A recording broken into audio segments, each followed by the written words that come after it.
Hello, everyone. My name is Nathan Merkel. Welcome to Sports Stories, the podcast.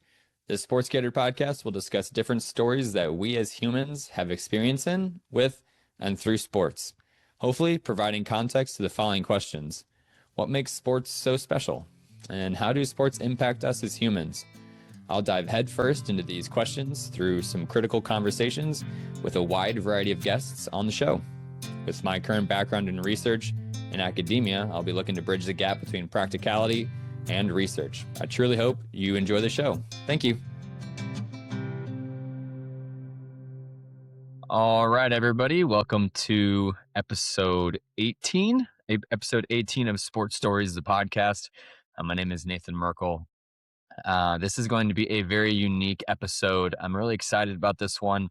This is actually going to be a recap on all of the episodes I've done this year. My podcast, Sports Stories, initially began last year. April 6th was the first episode when it dropped. And initially started off as rebuilding the Ivory Tower.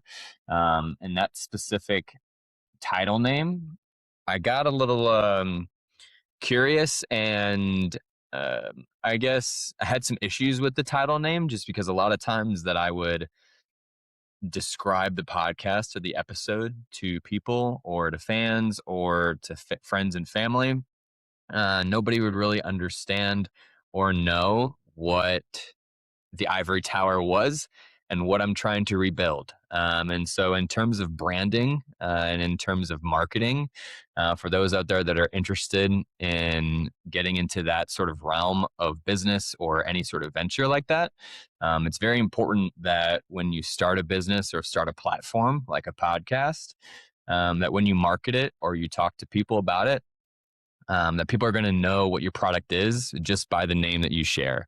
That's very influential and helpful in terms of marketing and branding. I know there's a lot of companies out there right now that don't necessarily have that. But in terms of feasibility and just cultural understanding, it's a lot easier to market your product if people know what it is you're telling them before you have to without even having to explain it to them. So that is one reason why my podcast, it started off as Rebuilding the Ivory Tower: Perspectives on Sport and Society. That quickly changed because it's a mouthful. As you can imagine, it was a lot of word coming at you, basically just for a title and an episode.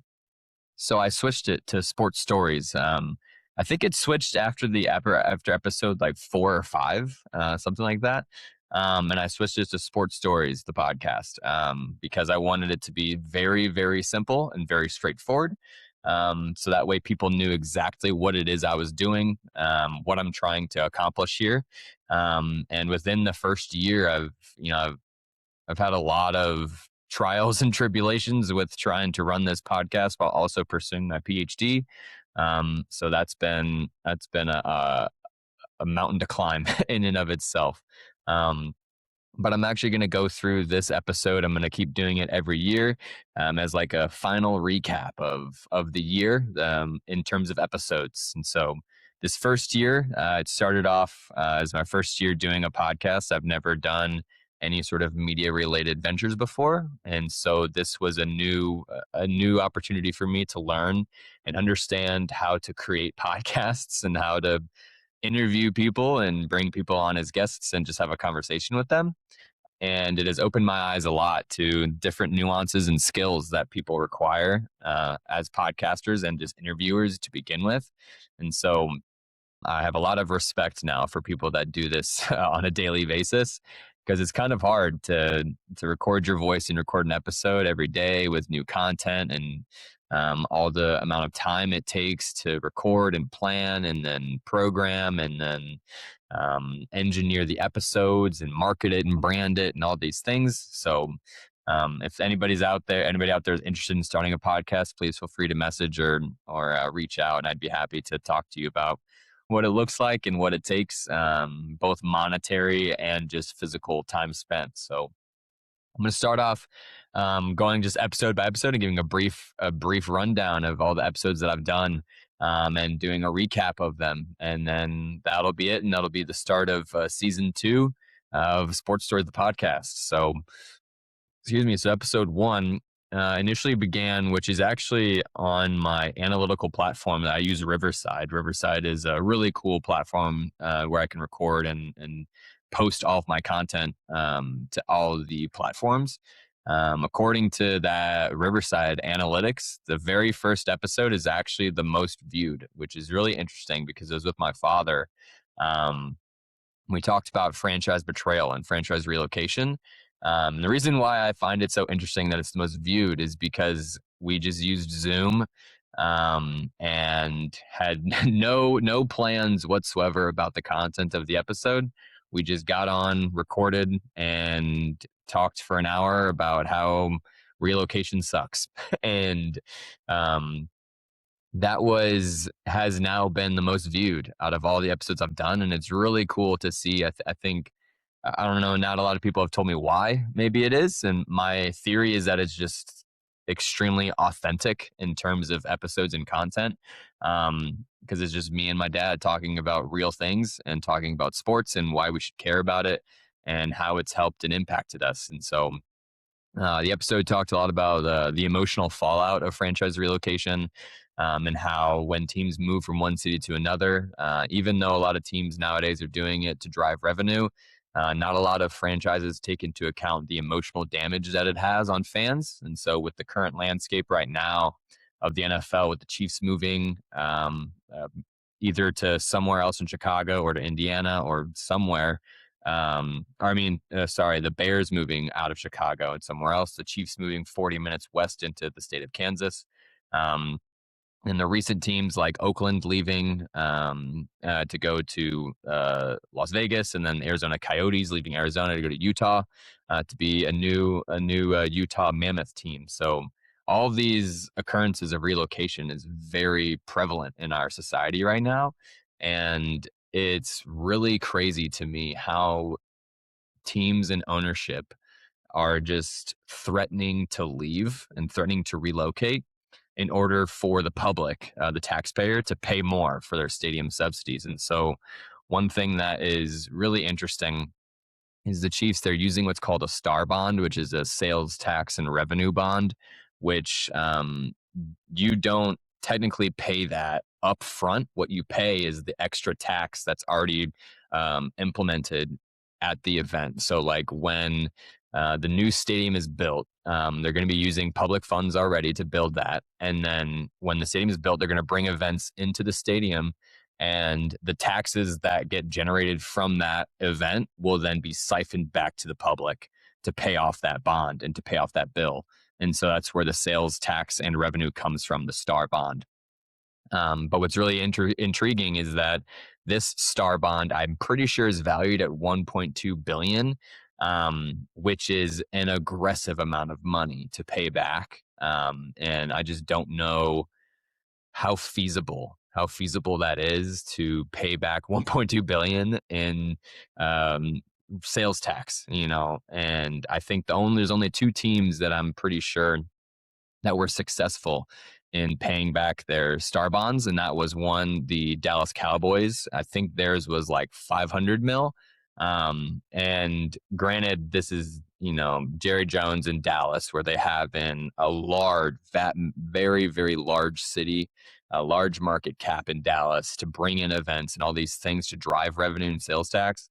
And then Minnesota, I think they had 200 mil, something like that, for the Vikings in the stadium in Minneapolis. And so, but the thing is double, basically triple both of those. And now you're getting at what the Chiefs are having to pay with 1.2 billion in the star bonds. So it's a totally aggressive amount of money that is being required for people to sort of pay in tax when they attend games and all these things and ticket prices and all that sort of stuff. So the second part of that episode, we talked a lot about the trauma of franchise relocation. And so I know there might be a lot of people out there that have experienced franchise relocation. And it is unfortunately one of those phenomenons that is going to keep happening in the US and is almost sort of foreign in Europe. I would argue it probably never, ever happen ever in Europe. And I've asked a lot of friends and coworkers and colleagues that are stationed in Europe or overseas outside of the US. And I asked them, I'm like, well, do you ever think there's a chance that franchise relocation could occur in Europe? And they kind of laugh at me at the concept because um, ownership and the style of ownership is drastically different overseas than it is in the US. And so um, the fact that it's so commercialized, and I think just due to the capitalistic nature of the US, ownership in the US is franchise based. And so private owners can basically do what they want with their team. And we saw that with the Rams. Like Stan Kroenke bought land in California and was like, hey, the Rams suck. we're moving. And it's basically what he said, for lack of a better word or phrase or scenario there. He bought land and then he broke the rules and bylaws in the NFL and relocated. And actually, St. Louis sued him for, I think it was 600 mil. And so even though he paid out the 600 mil payout to the city, like, he doesn't care because now he's, I think, the most highly valued franchise in the entire world. So, now when we think like 10 years have gone by since the St. Louis Rams have left the city of St. Louis, and the conversation with my father is really interesting, where we still sort of struggle and have a lot of animosity towards professional sports, just because I think of the fact of how the ownership model is in the U.S. and where things are going. As we can see in the NFL, a lot of teams are moving. Same with the MLB and the NHL. Teams are just hopping from one city to another in order to drive this like crazy thing that Stan basically started, is building this wild compound and complex that has so much money being coming in, and in hopes to drive economic revenue. But in terms of what's really interesting in terms of economic stimulus, there's so much research out there that just building a stadium doesn't drive revenue. And so I think there's a current disconnect between what the fans and the community want versus what private ownership and what business wants. So that was episode number 1. Episode number 2 talked about the Australian invasion into the NCAA. So I talked with a previous University of Illinois punter. His name was Hugh Robertson. He was actually a police officer in Australia and came over in his late 20s to be a punter for the University of Illinois. And there's an organization called ProKick that creates and develops punters and kickers in Australia to play in the NCAA. And so that's why we actually see about 50% of all punters and kickers in the NCAA are Australian. And that's why it's probably coming not as a surprise to you now, but when you see their names and you see countries of origin of punters and kickers, you can be like, wow, there's a lot of Australians now. I wonder why. Well, now you know it's because there's an organization called ProKick that their sole reason they exist is to create punters and kickers and ship them over to the U.S. to come and play NCAA football. So that conversation was really interesting to hear the different styles of sport. In Australia, it's very community driven, where Hugh said a lot of the sport that he grew up in was provided by the community, and it was usually free to play. There's a lot of grassroots initiatives where it was sort of holistic and generally building, whereas here in the U.S., as we know, it's getting farther and farther away from grassroots efforts and more into privatization. And there's a lot of private youth sports and private leagues that are paywalled and require a large amount of money just to join and play. So it's really unfortunate where that's going. But then the last talking point from that episode is the visa, international visas, the student visa, and NIL. When an individual comes into the U.S., they're usually on a visa. In terms of us being a student, I think it's a J1 visa, a J1 or an F1 student visa, and the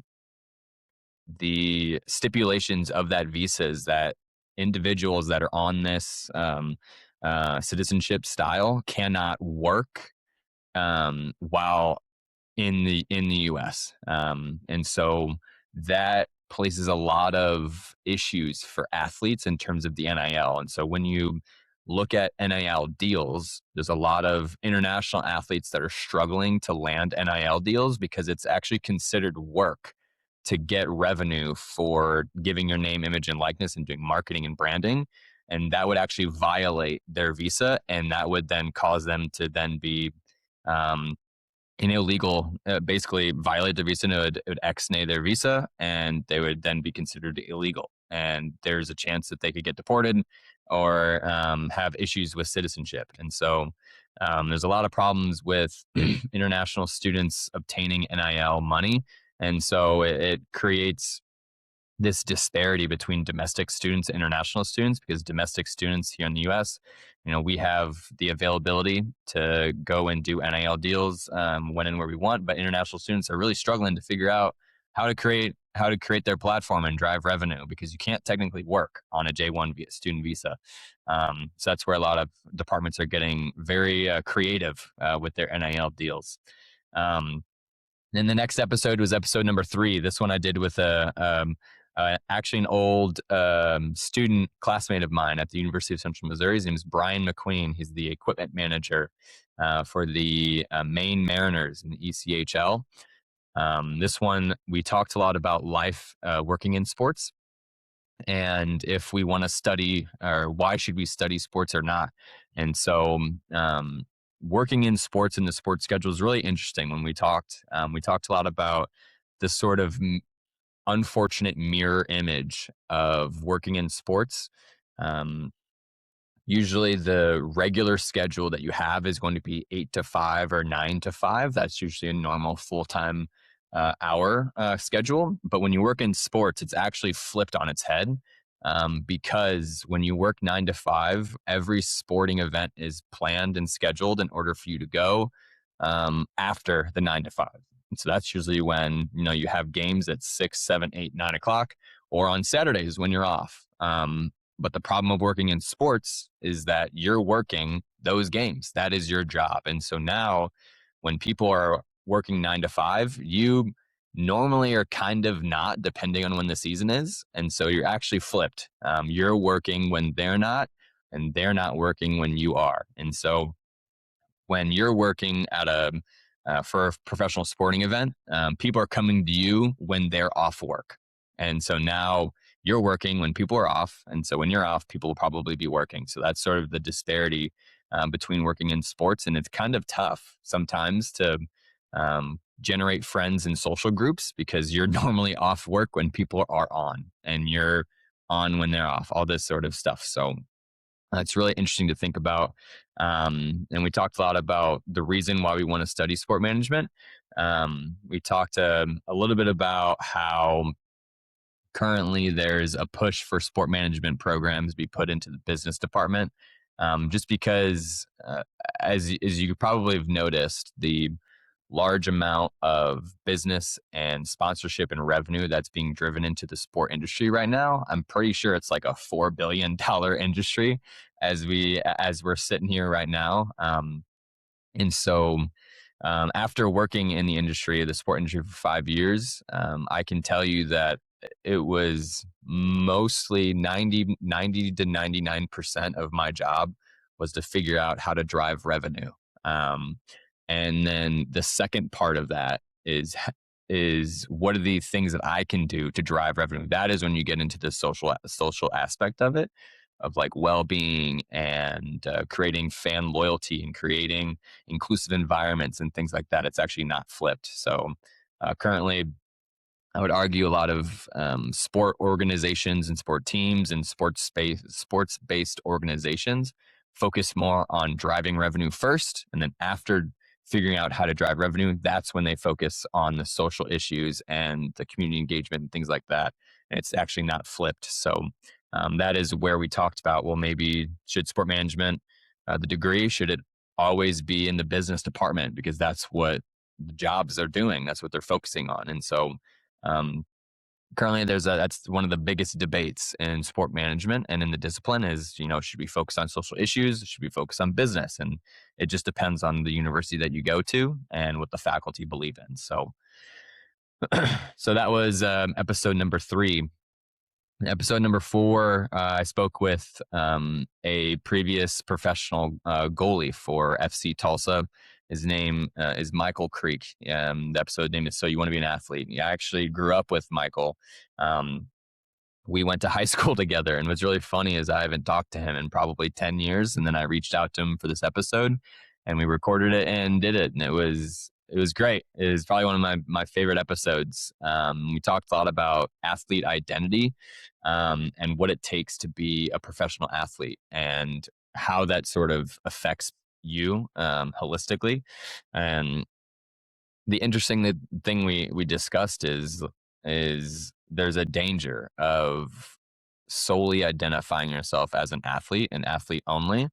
And if athletes only think of themselves as athletes, then on-field performance becomes a necessity, and it becomes your metric, your measurement of success or failure. And so when you do succeed on the field, you think you're succeeding in life. And when you fail on the field, then you think you're failing off of the field, which creates a crazy amount of stress on athletes and crazy amount of anxiety on athletes. Which is why when I was speaking to Michael, I asked him, I said, do you see yourself as athlete first? And he actually is a very religious man. And he said, I'm actually a man of Christ first, then athlete second. And so what's really interesting is it actually takes the failure away, and the anxiety away, because you know that you're human and humans fail. That's just what we do. We're not perfect. And being okay with that failure shouldn't drive um, the way you feel about yourself and the way you sort of operate just on a daily basis. And the next thing we spoke about was how in the current structure of the NCAA, with the internationalization of it. And I played at a lower level in the NAIA, but a majority of the opponents and players that I played with were international. And so it was really interesting that NCAA soccer, if you actually look at men's and women's rosters, there's a lot of international students that play, which sort of in my mind begs the question of like, okay, well, why is it that on a professional platform, why is it that our men's World Cup team isn't maybe performing the way that it should? Well, um, basically the highest level of semi-pro league we've got is the NCAA, where a vast majority of the athletes are not from the US. And so that actually creates a sort of barrier, a competitive barrier, for domestic athletes to grow, because there's already international athletes playing there. And so how can they sort of penetrate that market when there's a ton of international athletes taking their spot? So it's kind of like hindering us as a growth machine to even grow to begin with, which is really interesting to me. Um, and then the last one we talked about is something him and I share, is the reality of concussions.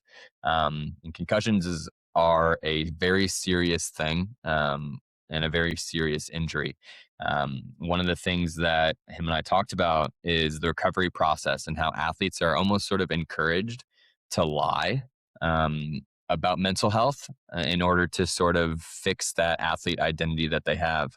And I can tell from firsthand experience, and I know Michael can say this as well. If you avoid the consequences of concussions, it will hinder you down the road. Because I do know when I had to quit playing, I got a few concussions during my spring semester, and the doctor told me that if I kept playing and kept getting concussions, I'd have long-term issues like memory problems. And one of the side effects that I do have right now from getting so many concussions is I actually have sometimes of a problem of recollection, of recalling things. But once somebody says that thing exists, then I can remember it. But initially, I can't recall it. But once somebody says like, "Oh yeah, we did this," and then I think, "Oh yeah, we did," and then it helps. And so that's one of the downsides, and that's like just a very minor side effect. But if we got athletes like that play football or soccer or hockey, all these things, getting concussions all the time, that's when those side effects start to really show. That's where we've seen in the past with CTE and all these things coming in. So if you have a concussion, treat it seriously. I highly recommend being serious about your mental health. So Um, Episode 5 was with a friend of mine at the CrossFit gym. His name is Tyler. Tyler Hill. He works for the local news station here in Champaign. Um, we titled that one "You Want a Subscription with That?" And so we talked a lot about just the media landscape and where that is right now, and how networks are kind of. I had this theory with I think it was with my family a week ago. We were eating dinner or something like that, and I was like, I feel like at some point we're now going from cable, where with cable television and media, to streaming platforms, which was great when it originally started, but now with the way that sports are so, it's being like individually privatized and individually organized. So each streaming platform has a different sports league and a different team. And so you'll see like the MLS is only partnered with Apple TV. And Paramount Plus has CBS and the Europa League and the Champions League. Whereas I think Fox has a lot of the NFL, or then TBS maybe has the NHL. And so now we've gotten to this point where so many sports are on so many different streaming platforms that you have to buy so many different streaming platforms in order to just watch maybe one game or one sport. And so it begs the question of like, okay, well, beforehand we paid this X amount of money for cable, which could get you every single sport and every game. But now we're at the point of how many streaming platforms we have to pay. Netflix to get games. Amazon does football now. Paramount Plus does soccer and NFL now too. Hulu has live sports, all these things, all these platforms. So we have to pay all these platforms. And at what point does it cost the same to just pay for cable? What's the difference? And so that's sort of something that we talked about. And another thing we talked about too is he's noticing that there's currently a death of long form or long term media consumption, and I think this is due to the rise in TikTok and shorts and media reels and highlight clips. Um, in the past, like maybe 10 to 15 years ago, I would see myself being very comfortable sitting down on my couch and watching a sports game from minute zero to minute final to final whistle. I could watch it all the way through. But now I would argue for the listeners out there, I would argue, try to think about the last time you sat on your couch and watched from minute zero all the way to the final whistle without your phone, without any sort of background thing, any sort of side conversation, any sort of side thing, just watching the game through and through for the game itself, without having to hit your parlay, without having to hit the bets you placed, all these things. And so that's this sort of concept is we're actually getting so far away from that now when you sit to watch a game, think to yourself, like, what am I watching when I sit down and watch this game? I've got my phone up, probably my tablet over here. I've got my tablet with all the bets that I placed on the league. I got my phone with the other game that's going on, that's got my other bets, and I've got the other game going on. And so you're like watching 20 different games at the same time. Um, and it's like this 30-second sort of short clip. And that's what they're starting to notice on the news. And that's when you'll probably see on a lot of news stations, they don't really show long form sports highlights anymore. Like ESPN, it's mostly just short 30-second clips. This is what they're doing. Boom, boom, boom, and getting you through, because we know that our attention span has kind of gone to shit over the last 10 years, which is really funny. And then the next episode is episode 6. This is with Mary Long. This is actually a previous student at the University of Illinois who worked for the department in athlete development. She now works for Columbia University in New York in the Ivy League. The title is More Than Muscle. So we talked about athlete development, and this goes very hand in hand with episode number 4. And the development of athletes off of the field. And so her job at Columbia is to develop athletes off of the field and help them holistically grow as a human and not just as an athlete. And so oftentimes athletes, college athletes, or just athletes in general, lack personal agency. So when I say personal agency, this means that Think about your athletic schedule. Think about your daily routine and your daily schedule. How much of that schedule do you think off the top of your head do you have control over? You know, thinking as an athlete, you probably don't have control over anything, over any of your schedule. Um, the reason is because you have practice, you got games, you got training, you got all these recovery methods. You've got yoga, you've got meals and team bonding exercises. You got homework, you got all this stuff. So, at what point are you able to control your schedule? And so, this unfortunately creates an environment where athletes are almost sort of either afraid or not willing to stand up for themselves and have advocacy for themselves because they're not used to controlling their environment. Because a lot of athletes are used to being told by a coach or an athletic department, you need to show up here for this time, for this practice to do this and this and this. And that sort of takes away personal agency. And that is the responsibility of Mary and other athlete development uh, workers and employees, is to build that advocacy and build that agency so that athletes can stand up for themselves and have a voice for themselves without feeling pressure or nervousness. And the last thing we talked about, another thing we talked about in that episode is the increase in cyberbullying, which is really interesting because when based off of the last thing I talked about with Tyler and how you have so many different screens going with probably different bets and all these different things happening at the same time. A lot of people are messaging athletes now upset with their performance because they didn't hit their parlay or because they're not helping them win this bet that they placed on them 5 minutes ago.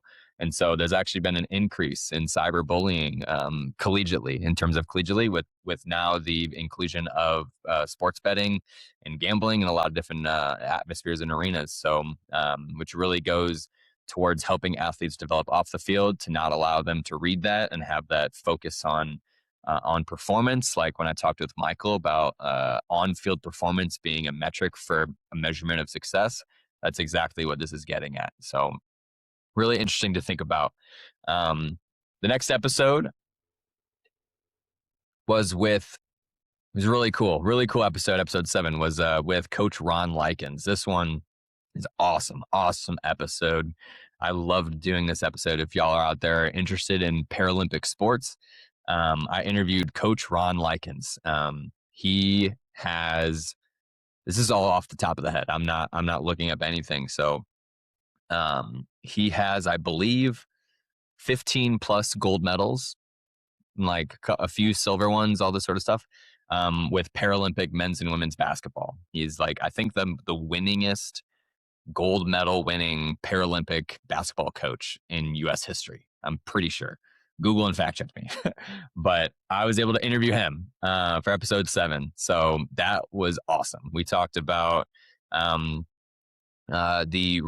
rise in Paralympic viewership and how the shift of viewership has changed. And so what I mean by that is I would love to ask viewers out there, think this question to yourself, maybe 10 years ago, if I were to show you a clip of wheelchair basketball of somebody doing something really cool, like really cool wheelchair basketball athlete doing something awesome, would you think to yourself, wow, that's very inspirational? And be like, wow, that's really cool that they're able to do that given their disability. Would you think that? In my argument, probably 10 years ago, on average, generally speaking, we'd probably be thinking that. But what's really interesting is there's actually been a shift. Recently, in these last couple of years, people are watching adaptive sports like Paralympic athletes, and instead of thinking of it as an inspirational story, they're seeing it as a competitive story instead. So, if we were to see somebody like Michael Jordan dunk from the free throw line, you wouldn't think of that as like, wow, he overcame a lot of stuff to do that. That's so cool. No, you see that as a competitive achievement. You're like, wow, that dude is the GOAT, absolute GOAT. But when you see somebody in a wheelchair doing something almost remarkably similar, or some Paralympic athlete doing something remarkably similar. Why is it that we used to think, oh, that's so inspirational? That's where it started to shift, where people are watching Paralympic sports to see the competition within it, because we're starting to realize, like, wow, Paralympic athletes are insane athletes. Like, they are elite athletes. And that's where the shift is coming from, and that's how it's changing. And that's why there's a massive increase over the last few years in Paralympic sports consumption, and why the Paralympic Olympics is on the rise. And so we just saw the U.S. win Paralympic hockey, and that's really cool. The last thing we talked about was the need for PE classes. So I'd love to ask question to you out there for you to think back to when you were in PE as a kid. Did you ever learn how to play wheelchair basketball? Did you ever learn how to play, I think there's a game, I think it's called netball, I think. I don't know. Fact check me on this, but I think it's for individuals who are blind. They wear a blindfold over their eyes, and they are on their hands and knees on the ground, and they have to smack a ball into the opposing net, and all they have is their hearing to hear where the ball is bouncing and where to dive from that. Like, did you play that? Have you played any other Paralympic form of sports? And my argument is probably not, because when I was in PE, we did a lot of regular able-bodied games, just baseball, kickball, all this sort of fun stuff. But we never really learned about adaptive sports. And so this is where Coach Likens, I asked him, I was like, where do you think we should go? Like, how do we get people more interested? And he was like, well, I think it starts with the kids in PE. Teach them about about wheelchair basketball. Get them in a chair and have them play. Because I think it will open people's eyes to understand how hard it is. Like, think about shooting a basketball when you're in a wheelchair you're moving. As you know, it's hard to shoot a ball when you're running. Like, I airball like every shot that I do when I'm running. I couldn't imagine when I'm rolling in a chair, rolling. How do you, like, that's crazy. Like, that's so much skill is involved in that. And it's really cool. And I would just urge you to think about those things. And maybe that'll change the way you view Paralympic sports in the future. The next episode was with an old colleague of mine at a summer camp, with his name is Matt Durant. This one was about professional fandom for amateur sports. And so I coined it that because he follows amateur sports like they're professional sports. Like how a lot of us are loyal and very dedicated like sports fans to the NFL, the NHL, and all those things. But he doesn't follow any professional organizations or leagues. He follows minor league teams and like really obscure leagues. And he told me he followed one league where it was streamed online, and the coaches would have to put plays that they want to do out to the community, and people would vote on what play they wanted them to do. And the play that got voted the most, the coach would call in and they would do it and they would play it. And so then he follows European football. I think it's the EFL, the European Football League. I think he's like a fan of the Cologne Bombers. I think that's their name. I don't know. Fact check me, Google me on this. This is all coming off the top of the head here. And so it was really interesting to talk to him about why he's so infatuated with minor league teams and amateur sports. We talked about how there's a difference in terms of professional teams and professional sports and minor league teams. So when you go to a professional game, I would urge you to sit there and think, like, how is this game, or how is this team interacting with me as the fan? Are they doing any sort of engagement activities that make me really want to care about being there? My argument, my thought is that a lot of professional teams and organizations don't really do shit during their games. And but what's really funny is minor league teams, when you go to a minor league game, you're sitting there, you're like, wow, this is fun. Like, this is just fun. Like, think of the Savannah Bananas. Like, they're obviously not a professionally, it's not the MLB, but they're also like elite athletes doing some crazy stuff on the field.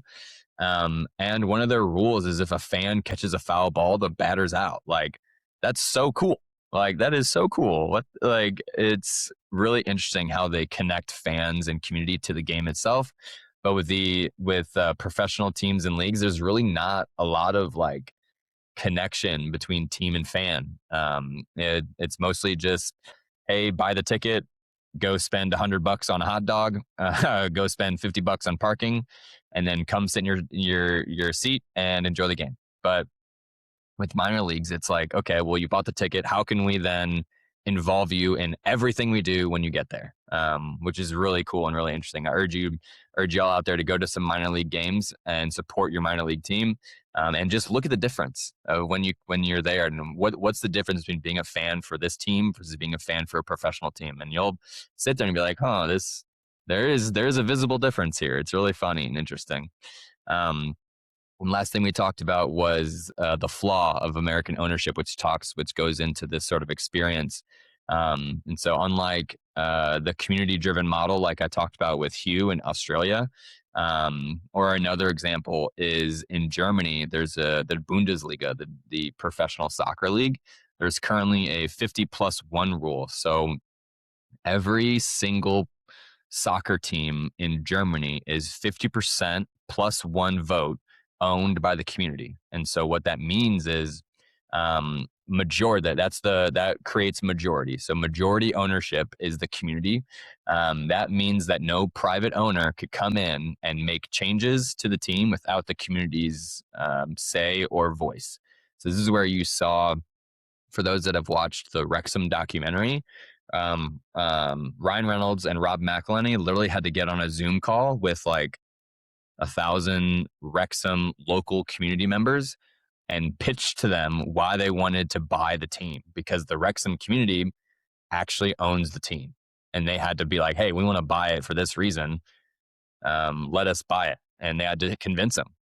And so it's really interesting to think about, and how in the US, it's all privately owned with basically no say from the community, whereas everybody in Europe, it's community owned. And that is why you see fans in Europe are like super diehard more, because they actually basically own it. And so I would urge you to think about, like, there's only one team in the US that's publicly owned. And they're globally known for being like probably top 5 like most electric atmosphere, and it's the Green Bay Packers. They're actually publicly owned.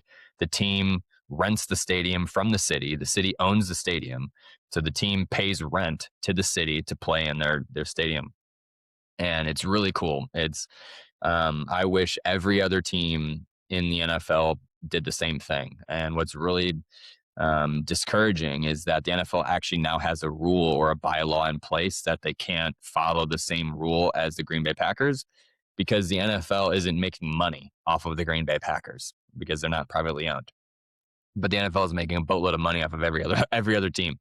So that's the unfortunate reality of where we're at right now with ownership in America. Episode 9 was with the marketing director for the University of Kansas football team, Allison Kelly. This was another previous classmate of mine at Central Missouri.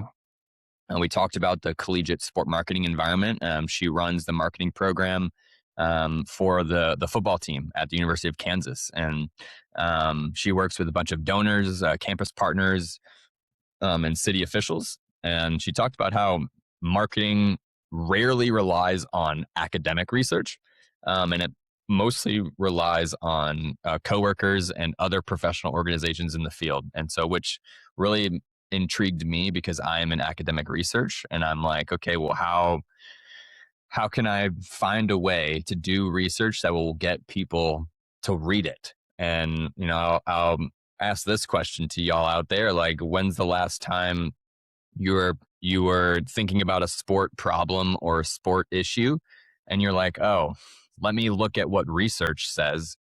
Let me look at what the academic researchers are saying about this. Hello, no, nobody is doing that ever. So that's sort of one of the goals of this platform and this podcast is to put a voice to sports research. Um, but that's just the nature of it. Is people in the industry don't care about academic research. And one of the things Allison talked about was the emotional payoff of working in college sports. I mean, this I can actually attest to because I worked briefly in college sports too, but she was talking about how working for a university and a college sports team actually gets her more psychologically involved and psychologically connected to the university and to the team rather than working for a corporate sort of business focused professional organization. And so she's actually a lot more emotionally invested to the University of Kansas and a lot more emotionally invested into the students that work for her, a lot more emotionally invested into the students that play, rather than working for a professional team where you're, working for a team that has $1 million athletes that kind of don't really care much at all, but you have students that work there and all this sort of stuff. So um, she found that working in college sports has a really high emotional return, which is really cool to think about. Next episode 10. Okay, this is actually probably my favorite episode. Before Coach Ron Likens, out of all 17 episodes I've done, this one is probably number one. Episode 10 is my favorite. I highly recommend going and listening to that episode. I'm so grateful I was able to do this. I did this episode with Elisa Graybo. Elisa Graybo is the life coach of Tracy McGrady. And for those who don't know who Tracy McGrady is, Google Tracy McGrady's name. He's a NBA Hall of Famer and is the agent, basically the agent and life coach for Tracy McGrady. And she's helping run the OBL that he's launching, the Ones Basketball League, which is really cool. I got to talk with her for a long time about her life, about her story. It was really cool. Highly recommend going and listening to that and listening to what she has to say. But we talked a lot about, first off, she talked about her experience of not being athletically minded.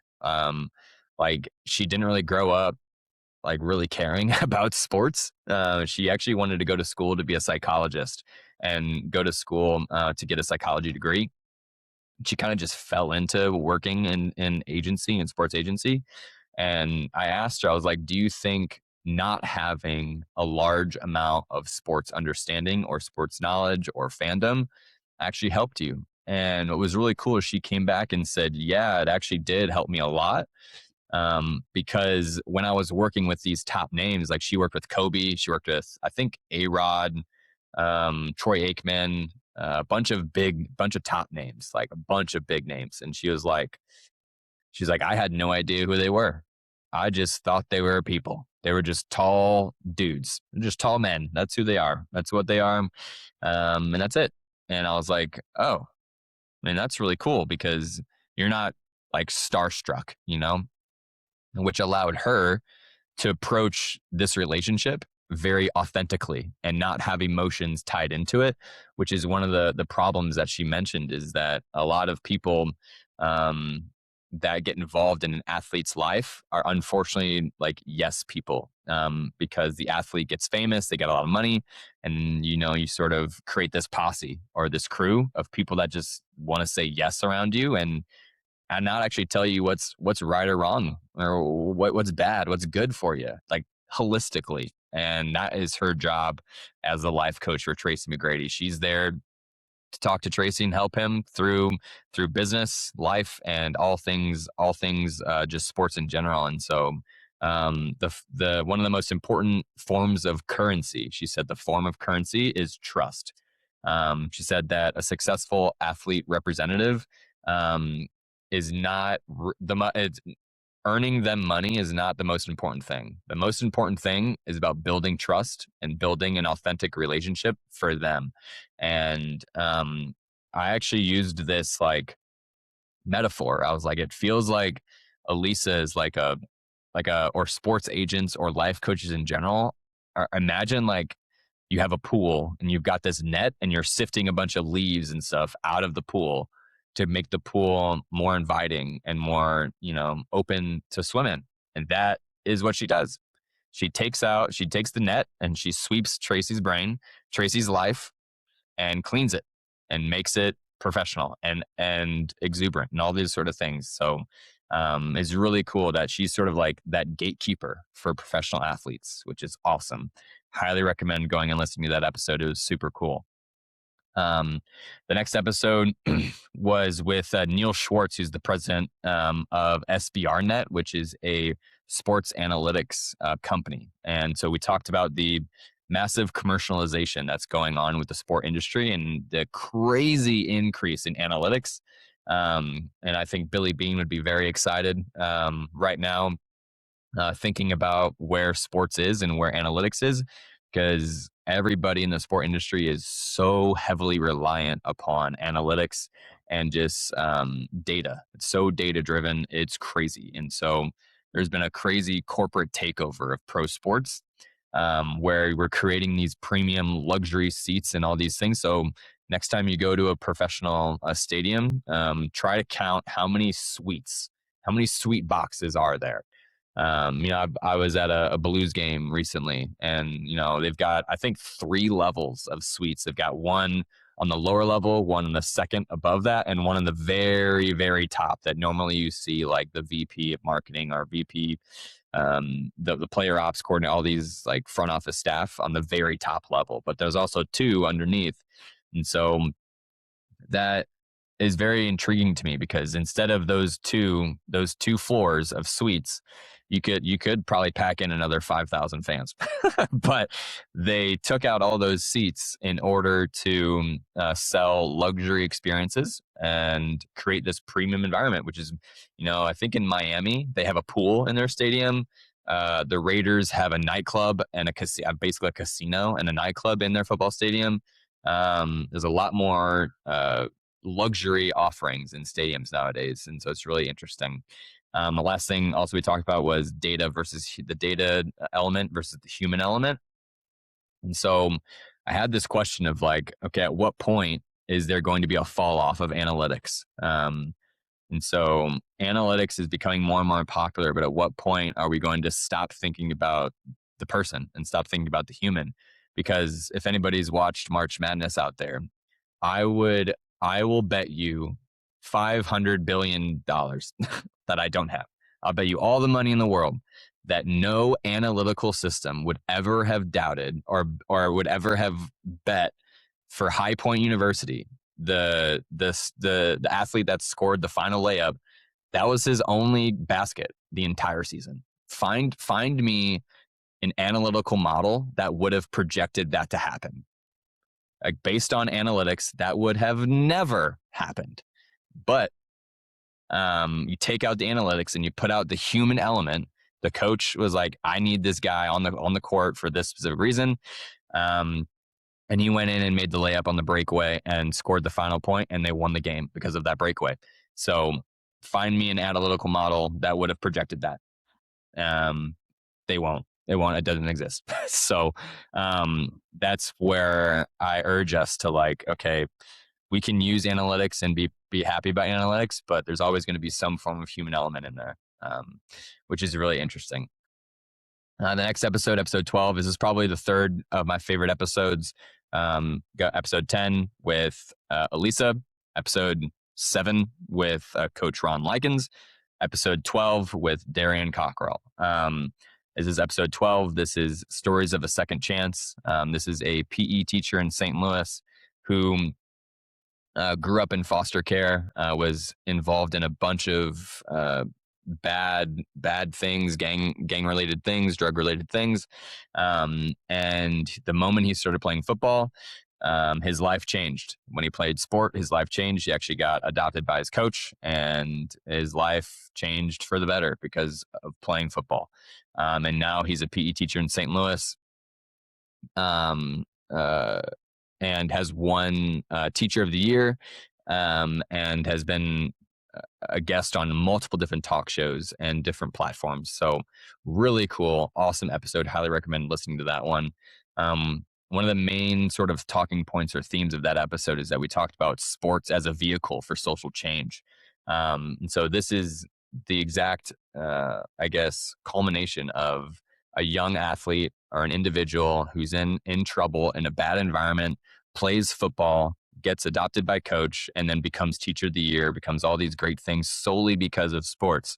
And so this is where you can see and use sports as a vehicle, as a leverage or as a lever for change in society. And so this is going against a lot of things I talked about earlier with the episode with Matt on and my father, and other episodes about the ownership style in the US, about it's getting so privatized.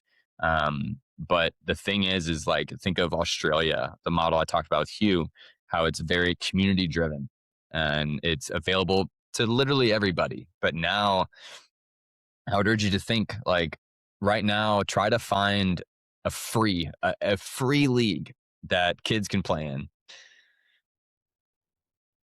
Good luck, because they're all privately owned now in the US. I do know I worked in Memphis. That was is the only free sort of programming I ever came across. Is the city offers free programming for kids through the city's public parks and rec system. But that also creates its own issues. But using that as a vehicle for social change, great. Love that, and I love the idea of using sports to solve society's problems. And I think that's really cool. Episode 13, this was the solo dolo episode, just with myself, mostly because I was super busy as a PhD student and I didn't know who to have on the show. So I was like, screw it, I'm just going to do it myself. And this was right before, I think literally the day before the Chiefs came out and said, we're moving 40 minutes west. And the Bears came out and said, we're probably moving too. So this was basically just a life story of me, of where I've been in life, how I grew up in sports. I got injured and I've worked in a bunch of different sports environments, ranging from public to private to collegiate to professional sport. And then I just talked about franchise relocation in general, and that's very near and dear to my heart. I talked about how it's currently a threat that billionaire owners are using to force taxpayers and us as the fans to pay for their own stadium. And so if you were to look at the deal that Kansas City just struck with the public in Kansas, there's so many people in Kansas now, they're going to have to pay for that, and not the Hunt family, which is worth like, I don't know, 4 billion, something like that. I don't even know. But it's just really wild and astonishing to me that a billionaire family is leveraging the public, is leveraging fans to pay for their stadium. And so I would personally much rather see them come in and be like, hey, we're going to dedicate 200 mil to renovate Arrowhead in Kansas City and maintain the stadium. Because I think there's a problem with the way that we view stadiums and arenas and events and things like that in the US compared to like Europe and things like that. So I would argue in Europe, there's probably not a lot of occasions or not a lot of moments where people actually tear down a stadium and build a new one. I know of one right now. AC Milan, my favorite team, is about to tear down San Siro and build a new one. But I actually don't know of any other occasion that do that. Normally, like with Liverpool and Anfield, Camp Nou with Barcelona, Everton, I think they built a new stadium. That was one that built a new stadium. I'm trying to think, but I can't fully remember. But there's not a lot of occasions where teams will tear down a stadium and build a new one. They actually just renovate, and that is why you actually see a lot of emotional ties to stadiums and a lot of historical relevance with stadiums, and they're more so like monuments in Europe. But in the US, what we've got like four, maybe like Lambeau Field, Fenway Park, Wrigley Field. What else? Um, Maybe Camden Yards with Baltimore. Maybe those four, like generally historic stadiums. If you can think of another one, let me know. But I'm pretty sure it's just 4 out of the 500 freaking teams we've got here. It's crazy to me. So episode 14, we're getting near to the end here. Episode 14, this is, I talked with a fellow classmate, a fellow PhD student at the University of Illinois. I talked with Alexia Hammonds. She is a previous owner of a athleisure company, athletic perfume company, and sold her shares and sold her ownership shares of that, and is now pursuing her PhD. And we talked about sort of the drive of entrepreneurship and how it's actually sort of exploded now with the convergence of AI, and how it's so easy for entrepreneurs to just sort of create business revenue and create business opportunities with the help of AI. And it provides non-traditional opportunities for students to obtain education or just a salary in general. And one of the main things we talked about is being strategic about ownership. She said that building a brand requires an immense amount of self-awareness, and finding a gap in the market. And then lastly, learning to separate your emotional attachment from business decisions. And I know how difficult it may be to try to do that and separate emotions from business decisions, because when you create a company from the ground up, you're going to want to place, it's your baby, it's your heart and soul. So having no emotions attached into that will be difficult and will be very hard. But that's what she recommends for those out there that are interested in entrepreneurship. Next one, this was a really cool episode. Episode 15 was with Sterling Harris. I called this one Father, Son, and Holy Touchdown. This is Sterling Harris was a previous NFL athlete, and we talked about the current sort of rise and boom in faith and spirituality in sports. And so this goes back to look at Fernando Mendoza, look at who else? I think it was an athlete. I think it was Miami, the running back. When he scored a touchdown, he hand signaled "God loves you" in sign language. I'm pretty sure that's who it was. But if you were to think back to your memory and think back to the post-game interviews of a lot of different athletes, you're starting to see a trend. And a lot of athletes, the first thing they say is, "I want to give glory to God," and then they go about their performance. And so, recently, that what just happened, Eugenio Suarez in Venezuela, his post-game interview was literally like, "I love God. God did this for us. We love Jesus Christ. He's our Lord and Savior." All these things, said all these things, and then went into the performance. And so this is a really cool phenomenon that I talked to Sterling about, because Sterling runs his own ministry and tries to improve the relationship that athletes have with spirituality. And so we talked to two main talking points. The first one is we talked about the danger of churchianity. And so churchianity is where you're sort of looking at faith and spirituality more in terms of like a checklist, and placing it into a box. And rather than just thinking about an authentic spiritual connection that you have with oneself and with God, and with your faith to begin with. And so it leads to the occasion where Sterling would share, he was like, "Well, there's a lot of athletes on the team that I played with that considered themselves Christians. But after the game would end, we'd all go to the club, all go to the bar, drink a bunch of drinks, do all this stuff, and basically go against everything our faith says." And so this is the sort of divide that he's getting at, is athletes are just doing this to check a box, just to feel good about themselves.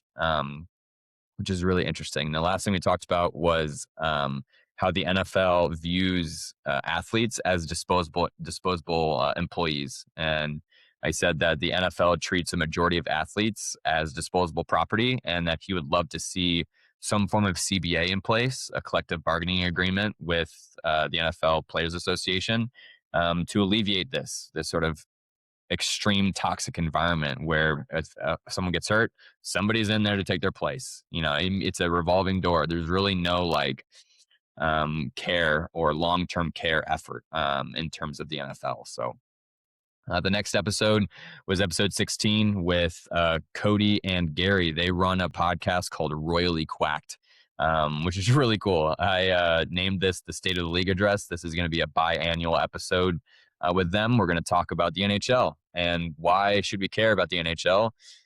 Basically, like how the president gives the State of the Union address. This is going to be the State of the League address, and like why should we care about the NHL? And who cares? Like, let me ask you this question. I'd love for you to think about this on your own. But the fact that we won Olympic hockey, Jack Hughes won the gold medal for us in overtime against Canada. Does us winning the Olympic gold medal encourage you to care more about hockey? The fact that we won gold, have you now watched more NHL games? Have you cared more? Have you been more involved with hockey? So that's this sort of question of like, well, we won gold on this crazy platform. Do people actually care? And that's this question that we tried to tackle. And a couple of main points we talked about is there's actually been a 40% increase in female fans in the NHL. And what's really interesting is that it's solely because a very popular book, a romance novel, came out where the male character is a hockey player. And so now you're having a lot of women reading this romance novel, getting to know hockey from the book. And so now they're starting to watch more hockey. And so there's actually been a 40% increase in female fans because of a romance novel, which is crazy to me.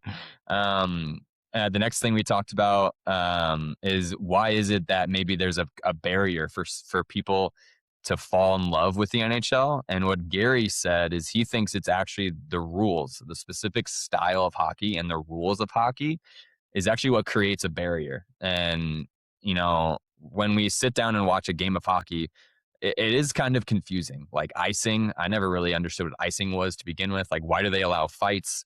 All these different things. So it's really interesting to think about. And I think that's what is actually hindering the growth of hockey is hockey itself, is how confusing the rules are. And it's really hard to bring a sports fan to a hockey game and have them like really understand what's going on, because you feel like you have to coach them through everything, which then forces you to not watch the game. You're just coaching your friend on what every rule is. And so it becomes this problem. That's why a lot of people may not watch it, because they just don't get it. They don't understand the rules. And then finally, the last episode of the season, which as in terms of when I'm recording this on March 21st. This episode 17, is going to be coming out next week. So by the time that this episode airs, specifically this one will come out on April 6th. So by the time this comes out, this episode will be published as well. This episode was with Jordan Harmon. This was a previous classmate of mine in high school. We graduated high school together in 2013. So doing quick maths, that's 13 years ago. That would make, holy crap. I haven't talked to this man in 13 years, which is really funny. But he's a great guy. I messaged him on LinkedIn and we hit it off and started talking. And I did an episode with him. He's the athletic director for Austin Peay State University, a D1 university in Tennessee. And I think he has been named the youngest AD, I'm pretty sure, in the country.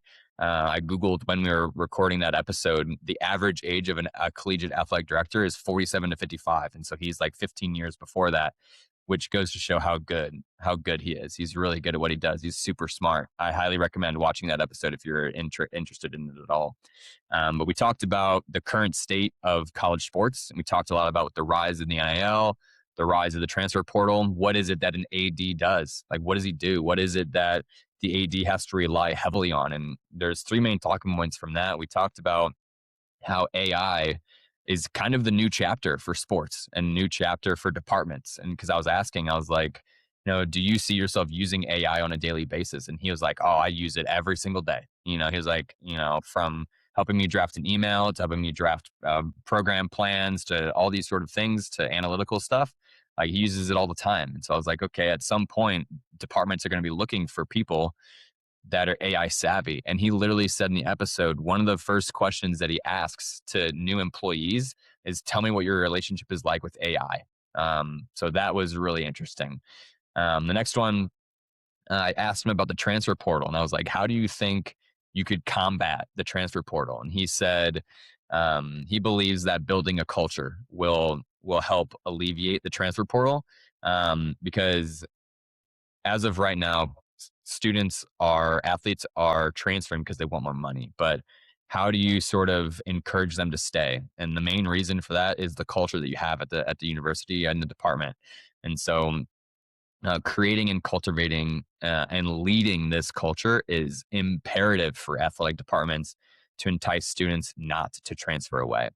And the last thing we talked about, which goes in correlation a lot with the Neil Schwartz analytic episode, the Matt Durant episode, and a couple of other episodes with the human element against the AI and analytics element, and how there's always going to be the human element. And this is where we talked about the final second shot with High Point University against Wisconsin, and how no AI system would have bet that a kid that didn't score a single basket is going to win the game for the whole team. So he said there's going to always be that heat check, in the moment.